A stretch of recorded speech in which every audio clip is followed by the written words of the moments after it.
Chers amis, bonjour, d'accord. Donc on voit dans notre paracha après ce qu'on appelle Brit Ben Abetarim, l'alliance des morceaux, d'accord. Une alliance que Hachem va faire avec Avram. Dans cette alliance, Hachem il va promettre à Avram que quoi? D'avoir une descendance. Il va promettre à Avram d'avoir une descendance. Il va aussi lui annoncer que sa descendance serait esclave sur une terre étrangère pendant 400 ans. Et c'est ce qu'on vivra plus tard en Égypte, d'accord?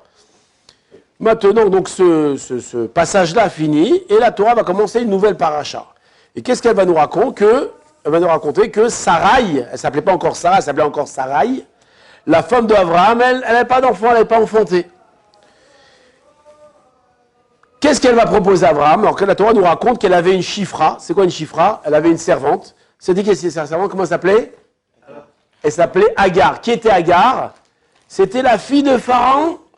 D'accord? On voit que quoi? Que Pharaon, lorsqu'il a vu arriver Abraham, et il a vu tous les miracles que Hachem il a fait à Abraham et Sarah, qu'est-ce qu'il a dit? Il a dit, c'est préférable que ma fille soit servante chez Abraham plutôt que reine en Égypte. Donc il va l'envoyer, Agar va devenir la servante de Sarah Imenou, notre mère Sarah.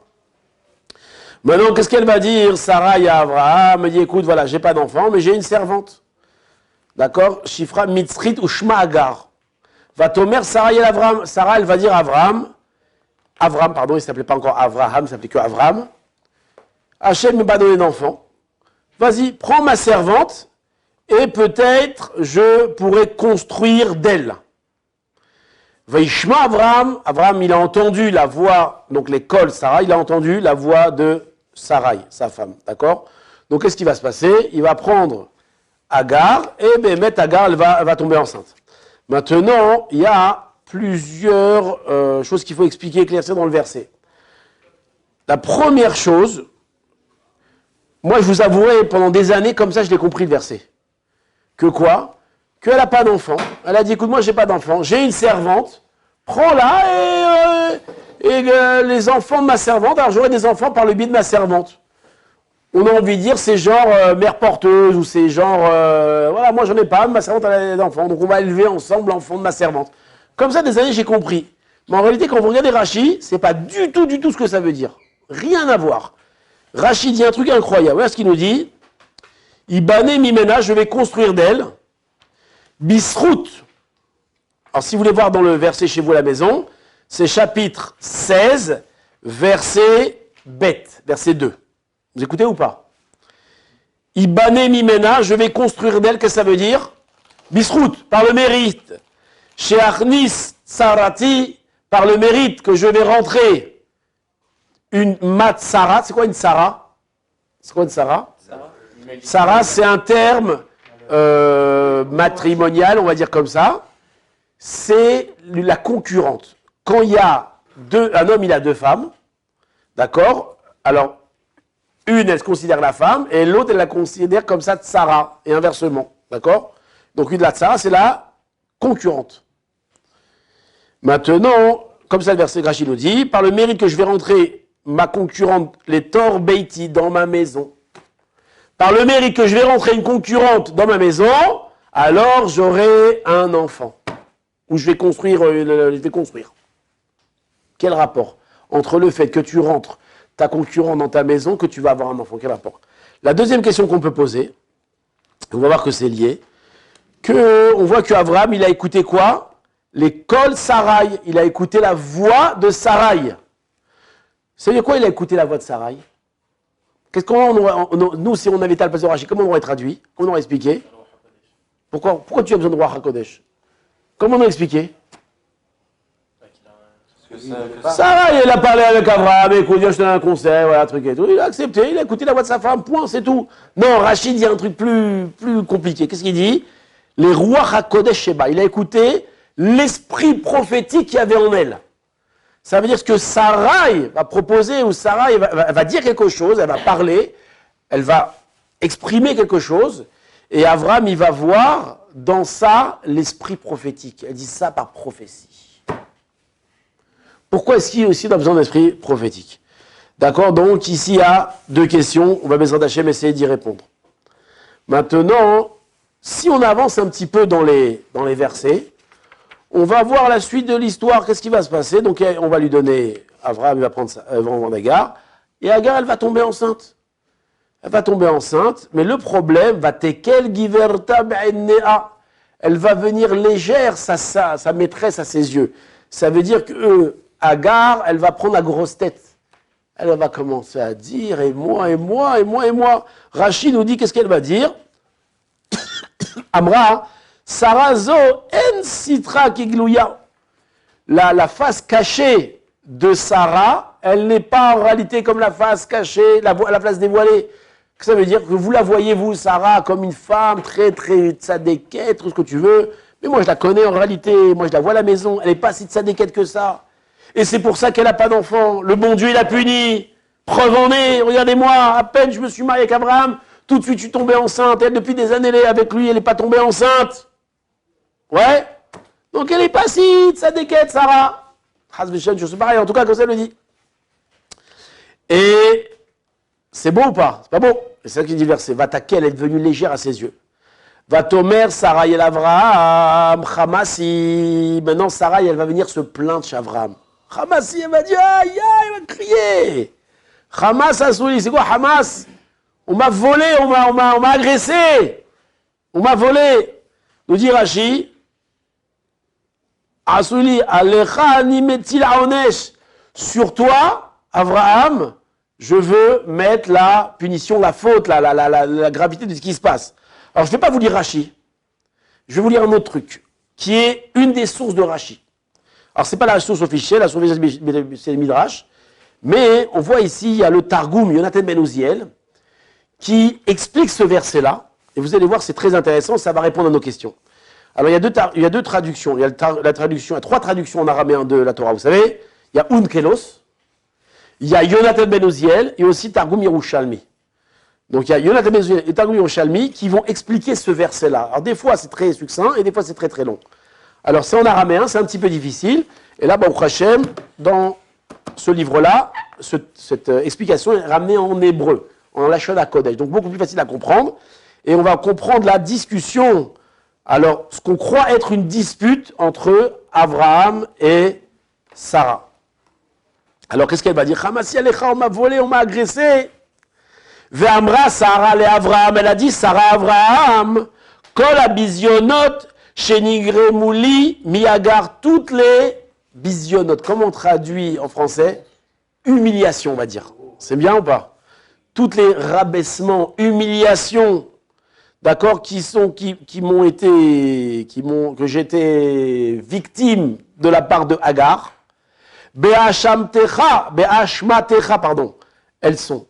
À cause de toi, c'est ta faute.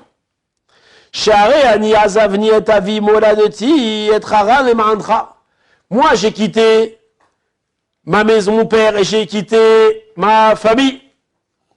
D'accord? Et mon pays. C'était quoi mon pays? Moi, j'habite à Haran. Qu'est-ce qu'il y a? C'est une chanson? J'ai quitté mon pays. Ouais, c'est ça. J'y étais sûr. Ve'alarti imcha, je suis parti avec toi. L'Eretz Israël. En Eretz Israël, bien que à moi, Hachem, il n'a pas dit l'Erlecha. À qui Hachem il a dit l'Erlecha? Avraham, pas à Sarai. Maintenant, vous savez que la Ktuva, c'est la Ktuva. La Ktuva, c'est l'acte de mariage. Et dans la Ktuva, on écrit où est-ce que le couple va habiter. Et donc, apparemment, quand Avraham il s'est marié avec Sarai, qu'est-ce qu'il y a marqué dans la Ktuva? Il y a marqué Haran. Et donc, il dit à Sarai, viens, on part en Eretz Israël. Elle aurait pu refuser, Sarah. Elle aurait pu dire, non, je reste ici, pourquoi je suis bandage? Je suis bien ici, j'ai tout. Je vais en Israël et il y a la famille là-bas, qu'est-ce que je vais faire? Pourquoi je veux partir?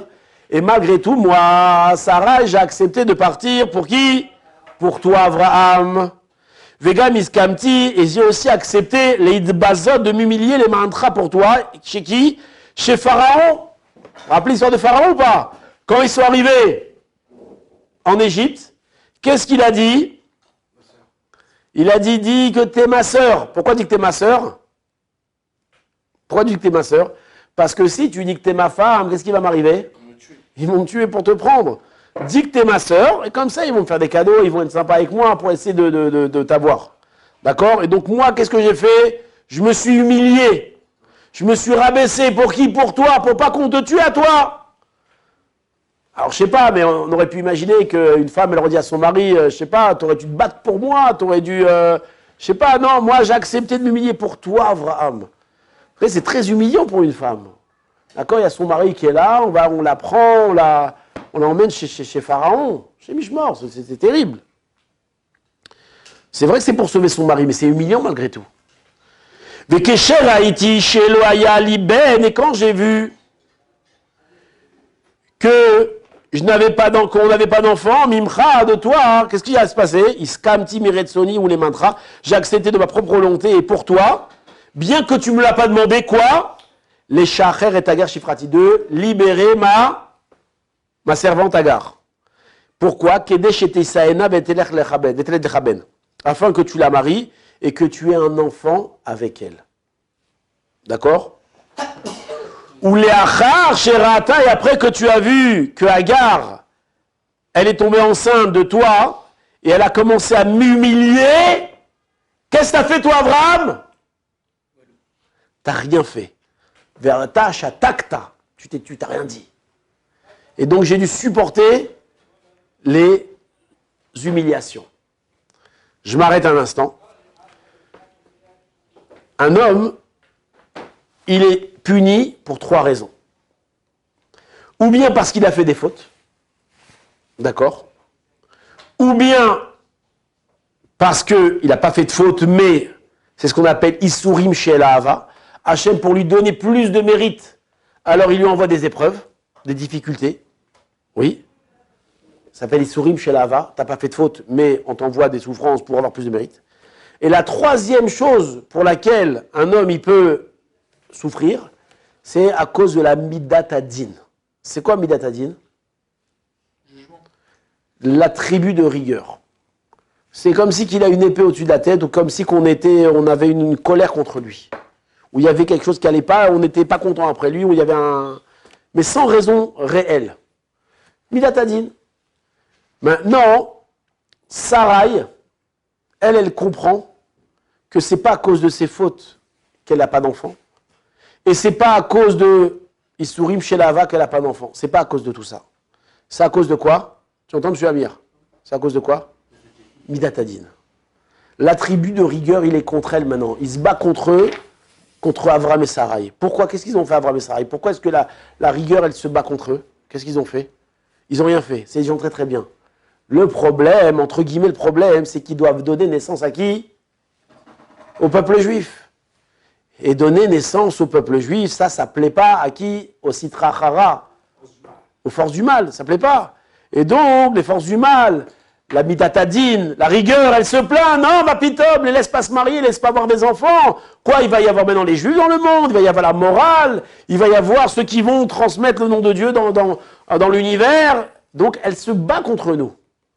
Elle se bat contre nous, elle ne veut pas nous laisser naître. D'accord? Là, on est avant la naissance du Ham Israël, on ne peut pas nous laisser naître. Et donc, qu'est-ce qu'on fait? Qu'est-ce qu'on fait? Sarah, elle dit, écoute, la seule façon de vaincre la midatadine, c'est ce qu'on a midatadine aussi, la tribu de rigueur, c'est ce qu'on appelle la nature. La nature, c'est le din. C'est de faire quelque chose qui est hors nature, qui est au-dessus de la nature. Et c'est ce qu'elle va accepter de faire, Sarai. Elle va accepter de se faire humilier. D'accord? Lorsque tu es marié avec un homme honorable et tu acceptes de tout quitter pour aller le suivre malgré la famine, tu acceptes qu'on te prenne et qu'on t'emmène en prisonnier en faisant passer ton mari pour, etc. D'accord? D'être pris par le roi d'Égypte, tu ne sais pas qu'est-ce qui va t'arriver. Elle a accepté toutes ces humiliations, Sarai. Pourquoi est-ce qu'elle a accepté? Parce qu'elle sait que maintenant, pour mériter un enfant, elle doit s'humilier. Elle doit montrer qu'elle est capable de faire des grandes choses pour le Ham Israël. Mais le problème, c'est que ça ne suffisait pas. Ces humiliations qu'elle a reçues de Pharaon, tout ça, ça ne suffisait pas. Il fallait faire plus grand que ça, plus que ça. Qu'est-ce qu'elle va faire? Elle va accepter de se faire encore plus humilier. Comment? En acceptant de rentrer une concubine chez elle. Alors demandez à vos femmes, pour ceux qui sont mariés, est-ce qu'elles seraient d'accord de rentrer une concubine chez elles? Demandez est-ce qu'il y a une femme qui serait d'accord? Bien sûr, je suis d'accord, amène-la, je vais bien la recevoir, t'inquiète pas, avec le rouleau à la pâtisserie. Jamais une femme, elle accepte une chose pareille. Surtout quand elle n'a pas d'enfant, c'est pour que son mari ait un enfant, Et quand le mari aura un enfant, qu'est-ce qu'il va faire? Avec qui il va faire goulou-goulou comme ça? Avec le fils de l'autre. Et moi, je vais faire quoi? Moi, je vais faire la vaisselle. Quand on va faire goulou-goulou avec le gosse de l'autre. Donc une femme, demander ça à une femme, aussi de ça quelle qu'elle est, c'est très difficile. On voit que quoi? Que Sarah, elle va accepter cette chose-là. Elle va accepter de se rabaisser. Et c'est ce qu'elle est en train de dire là. Abraham, regarde toutes les souffrances que je vis maintenant. Regarde toutes les souffrances que je vis maintenant. Maintenant, comment est-ce qu'elle finit la discussion? On aurait imaginé, dans un couple, entre guillemets, normal, comment elle finit la discussion là qu'on a ramenée ici? Comme ta mère. Voilà, tu vas chez ta mère, moi je rentre chez ma mère, ou va-t'en, ou on rompe, ou un truc pas bien. Regardez ce qu'elle dit Sarai. Regardez ce qu'elle dit Sarai. Regardez ce que c'est beau. Regardez ce que c'est les Imaot. Les fichar. C'est quoi les fichar? C'est pour cela. Il nous dit ici, Kelomar, Kaetani Betucha. Maintenant, à ce moment-là, je suis sûr et certaine que quoi? Idgale lifne akadosh bochu el bon agadot shenigram libikar. Que maintenant est dévoilé devant le Saint béni soit-il quoi? Tout le Elbon. C'est quoi le Elbon? L'humiliation, la honte que j'ai subie. Le rabaissement que j'ai subi. Veitmale akadosh baruch hu rachamim alai ve'alecha. Et maintenant Hachem il va avoir pitié de moi et de toi. Sarah, elle n'a pas répondu aux humiliations. Elle n'est pas partie crier, elle n'est pas partie dire non. Elle a rien dit, elle a fermé sa bouche. Elle a accepté toutes ces humiliations. Et bien, grâce à ça, quoi? Ya'aseh shalom benenu, il va faire la paix entre nous. Ve'ivaled li mimcha ben. Et il va naître de nous deux quoi? Un enfant. Ou miazera azeh imalet kol haolam. Et cette descendance-là, cette zera, elle va remplir le monde. D'accord? C'est qui? C'est nous. Velo nistae oter lebena shel Hagar Mitzrit. On n'aura plus besoin des enfants de Hagar, la Mitzrite égyptienne, qui est la fille de Pharaon, qui est la petite fille de Nimrod. C'est qui Nimrod? Celui qui t'a jeté dans la fournaise ardente. Donc on voit que quoi? En réalité, Sarai, pas seulement elle a accepté, elle les a acceptées avec joie, les souffrances. Et maintenant qu'elle a bien souffert, elle a bien été humiliée, elle dit à Abraham Avinu, je suis sûr, j'ai tellement maintenant souffert, j'ai tellement été humilié, que c'est sûr et certain que quand je m'en il va m'envoyer un enfant. Maintenant vous allez me dire quoi? C'est du... Quand on se met des coups, on se met des coups tout seul, elle s'est torturée elle-même. Alors ça, on peut rajouter un truc qui ne ramène pas ici. C'est qu'en réalité, les Mekoubalim, ils expliquent que Abraham, il ne pouvait pas avoir son premier enfant avec Sarah. Vous savez pourquoi? Parce que lui, il est ce qu'on appelle Ben Nida. Ben Nida, il a été créé dans une période d'impureté. D'accord? Quand son père et sa mère, ils étaient impurs. Et donc, il avait une zouama. C'est quoi une zouama? Il avait une impureté, il avait une saleté en lui. Et cette saleté-là, alors, il fallait qu'il l'enlève de lui. Il l'enlève de lui. Maintenant, à qui va refiler cette saleté-là? Il va le filer à Ishmaël. Et seulement après qu'il a enlevé cette saleté-là, donc cette zouama-là, cette impureté, il va faire la Brit Mila. Pourquoi? Les Mekoubalim, ils expliquent que cette impureté-là, elle était accrochée à la orla. Alors c'est spirituel, hein, c'est pas matériel, on imagine bien que c'est un truc spirituel. Elle était accrochée à la orla, au prépuce d'Abraham. Donc elle va, après ça, il va faire la Brit Mila, et là maintenant il va être pur. Et l'enfant qui va naître, c'est qui? Ça va être Yitzhak. Maintenant, alors, vous allez dire d'où elle savait, Sarah, elle savait pas, on n'en sait rien si elle savait pas. Mais apparemment, Sarah, elle était au courant de ça, elle savait il y avait ces choses-là. Et donc, elle se dit, quoi, mon mari doit avoir un enfant avec quelqu'un d'autre avant que moi j'ai un enfant avec mon mari. Ben, attendez, il n'y a pas un autre moyen de faire, il n'y a pas un autre moyen d'arranger, il n'y a pas un autre truc, s'il va se tromper 25 fois migvé, ça ne marche pas, s'il se fouette, il n'y a pas un truc, autre chose. Quoi, je dois rentrer une étrangère chez moi? C'est terrible. Oui ou non? Eh bien, Sarah, elle va accepter cette épreuve-là. Elle va prendre cette étrangère-là, elle va la rentrer chez elle. Et c'est pour ça que ce n'est pas de la torture personnelle. C'est qu'elle devait passer par là. Elle savait qu'elle devait passer par là. Et elle s'est humiliée. Elle l'a fait malgré tout. Si c'est ça qui va faire mettre leur âme Israël, alors je le fais. Et elle va accepter. Et c'est comme ça qu'elle va... Maintenant, qu'est-ce que nous, on apprend de cette paracha-là? Qu'est-ce que nous, on apprend? On apprend, alors il ne faut pas être, aimer les souffrances, mais il faut savoir qu'il y a une grande ségoula dans les bisionotes, dans l'humiliation. Lorsqu'un homme il t'humilie, lorsqu'un homme, une femme, quelqu'un il te fait du mal, d'accord, et toi, tu te tais, toi, tu acceptes ces souffrances-là, ça a une force extraordinaire de déchaîner le ciel. Et il y a beaucoup d'histoires de gens qu'on raconte, que des gens qui ont été humiliés, qui se sont tus, ils ont prié, ils ont été exaucés. Il y a une histoire qui est très très connue, mais il y a la suite de l'histoire. Je ne sais pas si vous la connaissez, l'histoire. Je ne sais pas si je l'ai écrit, je crois que j'ai écrit la suite de l'histoire. Je ne sais pas, vous la connaissez. En tout cas, c'est quoi l'histoire? C'est qu'un jour, il y a un monsieur, il est parti voir Ephraim Kanevski à l'époque. Il a dit, j'ai pas d'enfant. Qu'est-ce qu'il a dit, Ephraim? Fais-toi bénir par quelqu'un qui se fait humilier et qui ne répond pas. Vous connaissez l'histoire ou pas? Tout le monde la connaît. Tout le monde la connaît? Peut-être qu'il y a quelqu'un qui ne la connaît pas.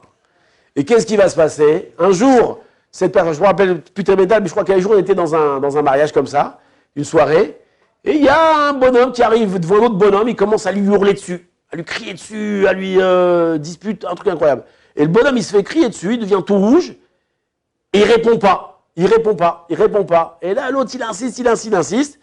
Et là, on sent que ça, c'est un volcan en lui, il a envie de répondre, il a envie de... Tu peux pas se faire humilier comme ça. Et le bonhomme, l'autre, il voit ça, il s'approche du monsieur, je t'en supplie, réponds pas, je t'en supplie, réponds pas. Mais qu'est-ce que tu veux chez moi?